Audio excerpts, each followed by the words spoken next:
کیا سرحدی عقابوں کی مٹھی بھر جماعت نے 12 فرڈیننڈ کی ٹڈی دل فوج کے دانت کھٹے نہیں کیے؟ کیا طارق کے 1000 جانبازوں نے ریڈرک کی سطوت کے ایوانوں کی اینٹ سے اینٹ نہیں بجا دی تھی؟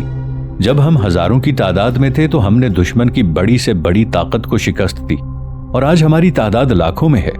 کیا ہم ہمیشہ کے لیے فرڈیننڈ کی غلامی کی ذلت قبول کر لیں گے؟ کیا ہمارے پاس وہ تلوار نہیں جو ہمارے اسلاف؟ طریف اپنا فقرہ پورا نہ کر سکا۔ درختوں کی آڑ سے ایک تیر سنسناتا ہوا آیا اور طریف کی پسلی میں پیوست ہو گیا۔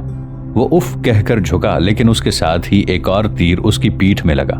طریف کے ساتھیوں نے گھوڑوں کی باگیں موڑ لیں، لیکن اتنی دیر میں چند تیر آئے اور طریف کا ایک ساتھی زخمی ہو گیا، اور اس کے ساتھ ہی درختوں کے عقب میں گھوڑوں کی ٹاپیں سنائی دیں۔ طریف نے بلند آواز میں کہا، حسن، ان کے تعاقب کے لیے مت جاؤ، میرا بہت سا کام باقی ہے۔ طریف نے اپنے گھوڑے کو ایڑ دی اور اس کے ساتھی جو غصے کی حالت میں ہونٹ کاٹ رہے تھے اس کے پیچھے ہو لیے۔ تھوڑی دور جا کر حسن نے اپنا گھوڑا طریف کے قریب لاتے ہوئے کہا، ذرا گھوڑا روکیے، میں یہ تیر نکال دوں۔ نہیں، میرے لمحات بہت قیمتی ہیں، اب وقت ضائع نہ کرو، آپ اس حالت میں دور نہیں جا سکتے، کم از کم مجھے اپنے زخم دیکھنے دیجیے۔ یہ کہتے ہوئے حسن نے ہاتھ بڑھا کر طریف کے گھوڑے کی باگ پکڑ لی اور دوسرے ہاتھ سے اپنے گھوڑے کی باگ کھینچ لی۔ طریف نے گھوڑے سے اترتے ہوئے کہا، تم بہت ضدی ہو حسن۔ وہ گھوڑے کے ساتھ اپنا سینہ لگا کر کھڑا ہو گیا اور زین کو دونوں ہاتھوں سے پکڑ کر بولا، جلدی کرو۔ حسن نے جلدی سے اپنا امامہ اتار کر اپنے ایک ساتھی سے کہا، اسے 2 حصوں میں پھاڑ ڈالو۔ 2 آدمیوں نے گھوڑوں سے اتر کر طریف کو سہارا دینے کی کوشش کی، لیکن اس نے جھنجھلا کر کہا، میں ٹھیک ہوں حسن، جلدی کرو۔ حسن نے اچانک ایک تیر نکال کر پھینک دیا، لیکن دوسرا تیر نکالتے وقت طریف بے ہوش ہو چکا تھا۔ دونوں زخموں پر پٹیاں باندھنے کے بعد طریف کو اس کے ساتھیوں نے زمین پر لٹا دیا۔ تھوڑی دیر بعد طریف نے ہوش میں آ کر آنکھیں کھولی اور پانی کے چند گھونٹ پینے کے بعد اٹھنے کی کوشش کی، لیکن حسن نے کہا، اس حالت میں گھوڑے پر سفر کرنا ٹھیک نہ ہوگا۔ کیا یہ بہتر نہیں کہ ہم آپ کو پاس کی بستی میں چھوڑ کر غرناطہ سے کوئی جراح لے آئیں؟ طریف نے اٹھ کر فیصلہ کن انداز میں جواب دیا، نہیں، میں فقط اپنا آخری فرض پورا کرنے کے لیے زندہ ہوں۔ طریف گھوڑے پر سوار ہوا، لیکن کوئی آدھ میل جانے کے بعد حسن نے محسوس کیا کہ اس کا گھوڑے کی زین پر جم کر بیٹھنا مشکل ہے۔ وہ کبھی ایک طرف اور کبھی دوسری طرف گر جاتا تھا۔ گھوڑے کی باگ پر اس کی گرفت ڈھیلی ہو چکی تھی۔ حسن اپنا گھوڑا قریب لے آیا اور اس نے طریف کی کمر میں ہاتھ ڈال کر اسے اپنے گھوڑے پر ڈال دیا۔ طریف نے کراہتے ہوئے کہا، مجھے موسیٰ کے پاس لے چلو۔ سرسبز باغات میں سے گزرنے کے بعد حسن نے ایک پرانے مکان کی 4 دیواری کے آہنی پھاٹک کے سامنے گھوڑا روکا۔ ایک حبشی غلام نے پھاٹک کی سلاخوں سے جھانک کر باہر دیکھا۔ حسن نے کہا، دروازہ کھولو، جلدی کرو۔ حبشی نے حسن اور اس کے ساتھیوں کو پہچانتے ہی دروازہ کھول دیا۔ مکان کی ڈیوڑی عبور کرنے کے بعد حسن کشادہ صحن میں داخل ہوا۔ اتنی دیر میں چند غلام اور نوکر جمع ہو گئے اور وہ حسن کے اشارے پر طریف کو گھوڑے سے اتار کر ایک کمرے میں لے گئے۔ طریف بے ہوش تھا۔ حسن نے نوکروں سے کہا، یعقوب کو ذرا بلاؤ۔ ایک حبشی بھاگ کر باہر نکلا اور جلد ہی واپس آ کر بولا، وہ آ رہا ہے۔ ایک ادھیڑ عمر لیکن قوی ہیکل آدمی اندر داخل ہوا۔ طریف کو بے ہوشی کی حالت میں بستر پر دیکھ کر اس نے جواب طلب نگاہوں سے حسن کی طرف دیکھا۔ حسن نے کہا، یعقوب، آقا کا حکم ہے کہ موسیٰ کو فوراً قید سے نکال کر یہاں لے آؤ۔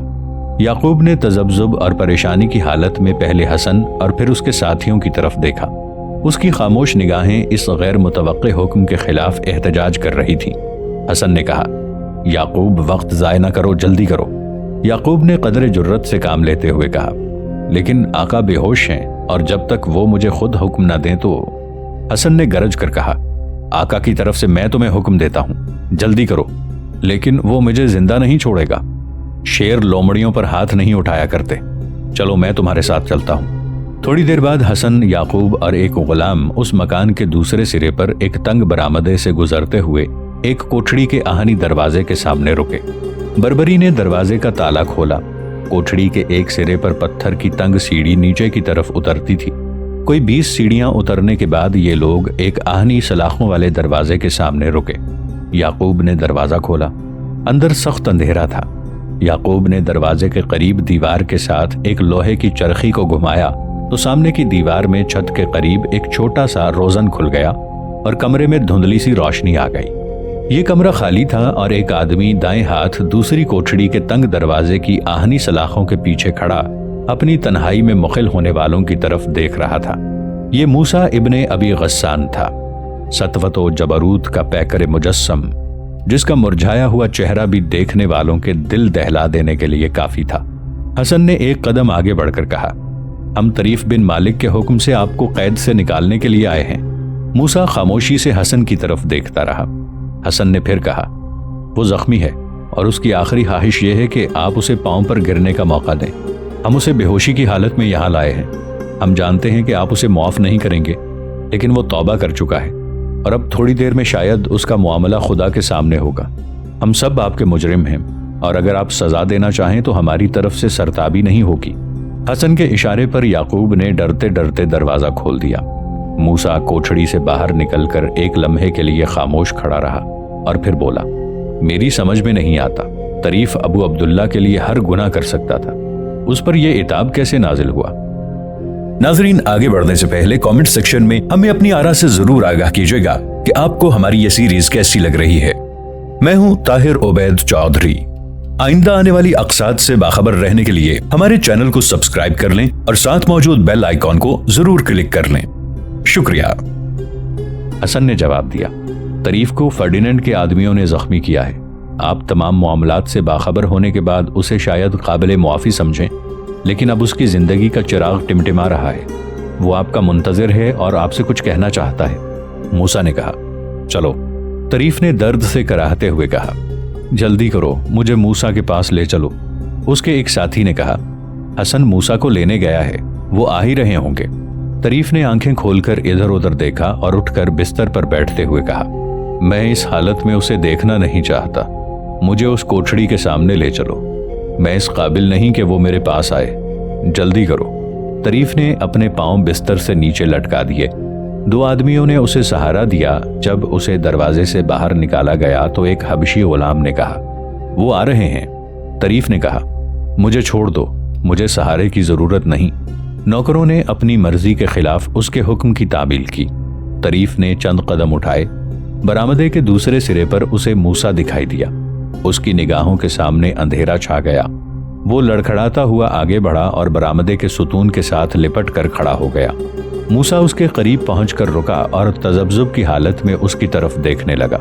طریف کے کانپتے ہوئے ہونٹوں میں سے درد سے ڈوبی ہوئی آواز نکلی، موسیٰ، تمہارا مجرم موت کے دروازے پر دستک دے رہا ہے، لیکن اس سے پہلے طریف ستون کا سہارا چھوڑ کر ایک قدم آگے بڑھا اور بے اختیار موسیٰ کے پاؤں پر گر پڑا۔ موسیٰ ایک لمحے کے لیے بے حس و حرکت کھڑا رہا، پھر اس نے پیچھے ہٹنے کی کوشش کی، لیکن اس کے پاؤں طریف کے بازوؤں کی گرفت میں تھے۔ بے ہوشی کی حالت میں یہ گرفت کافی مضبوط تھی۔ اچانک موسیٰ نے محسوس کیا کہ اس کے پاؤں بھیگ رہے ہیں۔ طریف اس کے پاؤں پر آنسوؤں کی پونجی لٹا رہا تھا۔ نہیں، یہ آنسو نہیں تھے۔ موسیٰ کے دل پر چرکا لگا۔ وہ ماضی کی تمام تلخیوں کو بھول چکا تھا۔ اس نے جھک کر طریف کو اٹھایا۔ آنسوؤں کی بجائے اس کے منہ سے خون کی دھار بہہ رہی تھی۔ موسیٰ اسے اٹھا کر اندر لے گیا۔ اسے بستر پر لٹا کر ہوش میں لانے کی کوشش کی، لیکن تھکا ہوا مسافر اپنی آخری منزل پر پہنچ کر دم توڑ چکا تھا۔ موسیٰ نے انا للہ و انا الیہ راجعون کہا اور ضبط کی کوشش کے باوجود اس کی آنکھوں سے آنسو ٹپک پڑے۔ یہ آنسو طریف کے چہرے پر گرے۔ ابو موسیٰ نے اس کا سر اپنی گود سے اٹھا کر تکیے پر رکھ دیا اور بھرائی ہوئی آواز میں کہا، طریف، تم ہمارے تھے۔ موسیٰ مدت کے بعد ایک بار پھر ندی کے اس پل کے قریب کھڑا تھا جس کے دوسرے کنارے سے سرحدی عقاب کی آزاد مملکت شروع ہوتی تھی۔ پل کے پاس اسی درخت کے ساتھ اسی طرح لکڑی کا ایک تختہ لٹک رہا تھا، لیکن اس پر لکھی تحریر اس تحریر سے مختلف تھی جسے موسیٰ نے شاہین کی وادی میں پہلی بار داخل ہوتے وقت پڑھا تھا۔ اس تحریر کے الفاظ یہ تھے، اس ندی کے پار سرحدی عقاب کی مملکت ہے۔ کسی ایسے شخص کو جو غدار ابو عبداللہ کی بادشاہت تسلیم کر چکا ہو، اس وادی میں داخل ہونے کی اجازت نہیں۔ نصرانیوں کے مظالم سے پناہ لینے والے مسلمان کو اس وادی میں داخل ہونے کی اجازت ہے، لیکن دشمن کے جاسوس کی سزا موت ہے۔